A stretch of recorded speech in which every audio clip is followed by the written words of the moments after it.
Hey everyone, James Reeves, TFB TV. Thank you for tuning in. It is my honor and privilege to be at one of my most favorite manufacturers in the entire world, B&T here in Switzerland. I'm with my buddy Sebastian. You guys have seen this guy before. Ewa, maybe Enforce Tech, something, but you know. A couple months ago. Hard to forget a handsome face like that. It really is. And speaking of handsome, we've got the KH9, great subgun, fantastic gun that we've covered over the years. We have two iterations of the KH9, brand new. You're not looking at them. You guys are going to say, James, we've seen this before. Yes, you have. But we're going to talk about the evolution of the KH9 because we've evolved into an evolution. In other words, the KH9 was a gun that came out and then you guys realized how modular the design could be. And now you're going to continue to kind of tweak it and tune it with the two new guns that are down here that we're going to show you guys in just a second. But before we get there, Sebastian, what is the KH9? So, as you said, the KH9 has many generations now. We didn't even have the earliest one here today, but we have the second generation. The earliest one took Suomi mags and then drums. And of course, it's B&T, so we also have a suppressed, integrally suppressed model of it. But this is a bit later generation for our B&T mags, like the one you see here. This one also has the old style TP9 stock and the old assault rifle grip we later got rid of, and we had our own stock. Just to show you an early iteration of the gun, the most current version is the covert. As you see, a folding version of the same gun. It has the same trigger mechanism, which is basically a copy with slight improvements on the sight Spectre.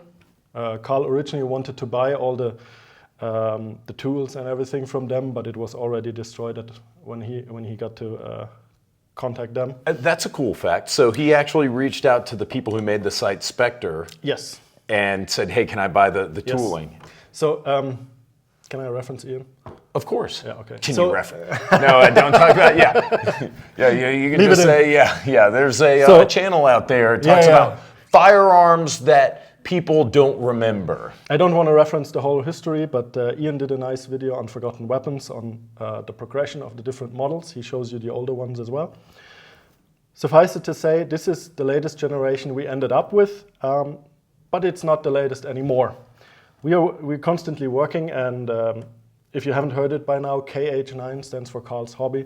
So this was always a kind of an ongoing project. From when it started, it never really finished, and it hasn't yet. And maybe we'll never finish. We will always keep on tweaking, doing versions of it. And so let's get from the covert. Oh, no, Sebastian, let's slow down, baby. We got to make mid-roll. If we keep it at this pace, this is going to be a 5-minute long video. Someone tunes in. We didn't even say what caliber it was. We didn't say anything about operating system. How do I charge this thing? What are the things that make the KH9 a PCC? Why don't I just buy a Scorpion or an MPX or something else? See, that's what I needed to do to get you riled up. You're right. You're absolutely right. So first of all, the Spectre has a linear hammer inside, and it has this nice feature of a double action trigger. So you can actually have this trigger decocked, and then you have, if you close the bolt, obviously, now it's decocked, and then you have a very long double action pull, and obviously if it's cocked, it is very light, single action. As I said, a linear hammer, so you have a dual spring setup. That is, I think, common in also different guns, but the Spectre was one of the 9mm that did it. And Karl was always a fan of the Spectre, the sights company actually. And they went bankrupt, so he tried to get all the original designs and everything from them. It didn't work out, unfortunately, so he had his guys copy it. And actually it was the design engineers who dubbed it Karl's Hobby, because they didn't see the point back then, I guess, and they called it Karl's Hobby. And that stuck. That name stuck. So it's originally 9mm, like the first iterations, especially with the Suomi magazines. We later did a KH45, also suppressed, and but these current ones are all 9mm. They work on regular B&T mags, the newer ones. As I said, the older ones had different setups. Unfortunately, we can't get these magazines and drums anymore, so no point in selling the guns, unfortunately. Right. However, there's new setups we want to show. Can I show the new one now? Now you can. Now you've earned it, Sebastian. Now I earned it. All right. You were just blowing and going. You know, I know you're ready to get off camera. No one likes being on camera. Yeah. You know, but again, you do a wonderful job of it. This is a prototype still in the white. This is our S model, and in case the angle doesn't give it away, it's a side magazine version. It takes the regular B&T mags, and you can also fold them to keep it more compact. KH9S. KH9S, right. Remove that. Obviously, we had to make some changes. This one is freshly shot, as you can maybe tell, and not yet anodized. So we are in a medium prototype stage. It's working, and you can attest to it. It works pretty well. Yeah. You just have to fold it, charge it, and it uses the exact same trigger group as the previous models. Only difference being the magazine setup here. Sebastian, why do I care about a magazine being inserted from the side? Like, why does it make a difference to me? On a practical note, it allows you to get very deep on a barricade, for example, or any sort of cover. However, this is more geared towards the enthusiast that likes more historical designs. The S obviously has some connotation there towards Sten or maybe even Sterling. It is a bit tricky to set it up this way, and we learned this. Just turning the bolt around didn't work, so we're keeping the same profile in order to save cost, to not have it be too expensive. However, it is also an acquired manual of arms. So as you can tell, if you see the shooting footage, he is already pretty quick and loading and charging. Whenever I was like, okay, this magazine's about to run out, what's funny is I'm shooting it and I'm like, oh, I could see out of my left eye, I'm like, there's the mag button right there. So it actually, you know, you could see the magazine release, you know, which made it easy.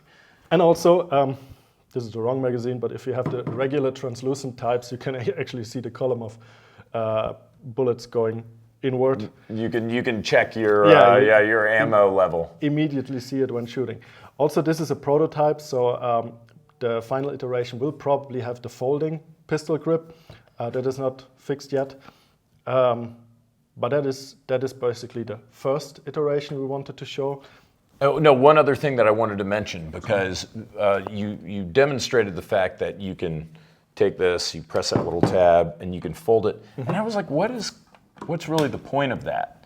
But what it does is if you do want to throw this in a backpack, bag, whatever, it keeps the profile a lot smaller, just as if, you know, we're down here. But, you know, when you showed it to me without a magazine in it, I was like, what's the point? Why don't you just like leave it like that? But then it's like, oh, if you're trying to stash it somewhere loaded, it does reduce the overall profile. Yeah. But yeah, I mean, to kind of segue into the next one, I think this is fun, right? This is a fun, like you said, this is more like for the enthusiast. I think this next one has legs, and I think it's actually one of the coolest PCCs, SMGs that I've seen in a long time. So let's have a look at it. We like to hear that. Yeah. So the next one is the KH9B, in reference to the Bizon-style magazine, which is a helical magazine. Let me show you quickly a prototype of the magazine for everybody to understand how it works. So it's a helical magazine. The rounds are basically in a swirl. Yeah, sure. A spiral. Spiral pattern, thank you. As I said, this one is a prototype. The regular ones will be closed. There might be a special edition. This is am I allowed to say stinky magazine? Stinky magazine. Oh, this magazine. Yeah, oof, that's stinky. It's Stuffing Things Inc. It's those animals at Stuffing Things Inc. No, and when you guys said this, so it's so funny because viewers, bear with me as I take you on this journey. We go down to the basement and they show me, I see these for the first time 2-3 hours ago. And I'm like, oh my God, they're doing like a Bizon magazine, you know, a little bit like the Sten-style from Stuff and Things Inc. from Stink. And again, these guys, no, I love them, I really do. When you told me, it's like, yeah, we know because we're working with them. Like you guys are collaborating on these magazines. And to me, it's insane. It's like, oh yeah, Porsche is gonna work with Kia on like this next car, you know, where it's like you've got B&T working with Stuff and Things. It's their magazine. We did not come up with the design, obviously, and it's their work, and they work pretty well already. We might end up sharing a bit of the parts production. That is not finalized yet. However, we want to mention them specifically for their great work, because these magazines are really hard to get to work right. And they did so it. far they did it. Yeah. They did a great job on it. We just shot hundreds of rounds, yeah, downstairs, and we had no issues whatsoever. So yeah, the guys did a great job with it. Absolutely. So what we had to do, obviously, for this gun is have it a bit longer for the magazine to hook into. Which necessitates the gun being a bit longer. Also here we might have the folding grip as well, so we get a nice compact package. But I mean, that's it. I mean, like this is, you know, other than that, it's a KH9. Exactly, the same fire control group again, the same top charging setup with the manual bolt hold open here. And in this case, the same telescoping stock, as you also already know from the covert. To me, this is one of the coolest guns that you got, and it's just, you know, again, so funny that you guys kind of collaborated informally. I mean, hell, maybe it's a formal collaboration once this video comes out, you know, now it's official. But I mean, that you guys collaborated with Stuff and Things Inc. to make this, because it is, I think, one of the coolest guns y'all have ever made, because you've got the Swiss quality, you've got B&T. You look at the covert, right? I mean, let's grab the covert. Let's grab the... Yes, sir. Let's pull that up. The covert. Now, let's toss a magazine in there if we can. Because I'm trying to make a point here, Sorry, believe it or not. And go ahead and... Fold it? Yep. Yes, sir. And if you look at that... It's not much bigger, right? Yeah, it's not much. It's not much. But when you look at the profile two-dimensionally, the entire point of the covert is for it to be able to like slip into a tennis racket bag or whatever. It comes with violin a little case. Yeah, for sure.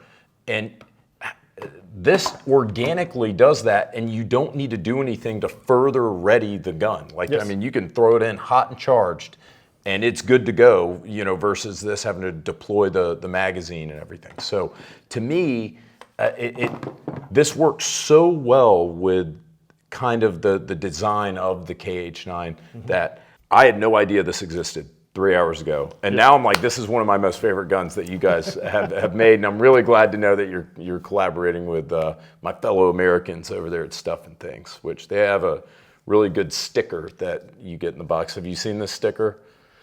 Don't worry about it. I haven't seen it yet. Yeah, don't worry about it. Maybe we'll do a B&T run of this sticker. One other thing to mention: this is still a prototype stage, so the serial production version will have a long barrel tri-lock in the front. We just took the short barrel for the prototype and put a little shroud in there to save the hand. This will be roughly 200 something millimeters, so 10 inch, something in that area. Except for that, receiver will pretty much look like that, and these parts obviously will be black. Yeah, I'm pulling for an integrally suppressed version of this, like an SD. I think that would be sick as hell. Like to have that thing loaded up with like 147 grain subsonic and have a suppressor built into it. I'm just saying, guys, I'm just saying. Another project a certain engineer has dabbled in, even using this very profile, but I would guess the regular integrally suppressed version, there might be some version with this magazine and a suppressor eventually. Probably not right away, maybe a little later. Yeah. Two most important questions, and you know this, and I already know that you're going to tell me, James, I'm not going to answer. When? How much? Okay, when? Likely for SHOT Show January next year. Likely. It's not a guaranteed. And how much? I would guess this one might be a little bit more expensive because the magazines are a little more complex. And as far as I know right now, we will deliver with 2 magazines. I don't know the prices on these magazines, so I couldn't tell you exactly. Right. I'm expecting this one to be very close to the covert, if not the exact same price.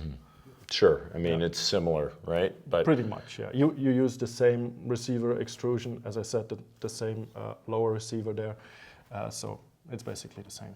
the KH9 continues to evolve. Any other ideas that are kind of on the whiteboard that you can tell us about? I'm pretty sure this family will never be finished. It will still keep growing. Because it's Karl's hobby. Yeah, and as long as he's alive, there will be stuff to do. Yeah. And incidentally, it was actually one of his sons who designed these 2 iterations. So it might go on even. Well, look, Sebastian, it's always a pleasure having you on the program. Hey, and thank you for coming. I'm honored to be here. No, anytime. Look, guys, I'll come whenever. So as long as it's not in the winter, because it actually kind of sucks around here. Guys, thank you so much for watching. Stay tuned. We're bringing you more from TFB TV. Goodbye.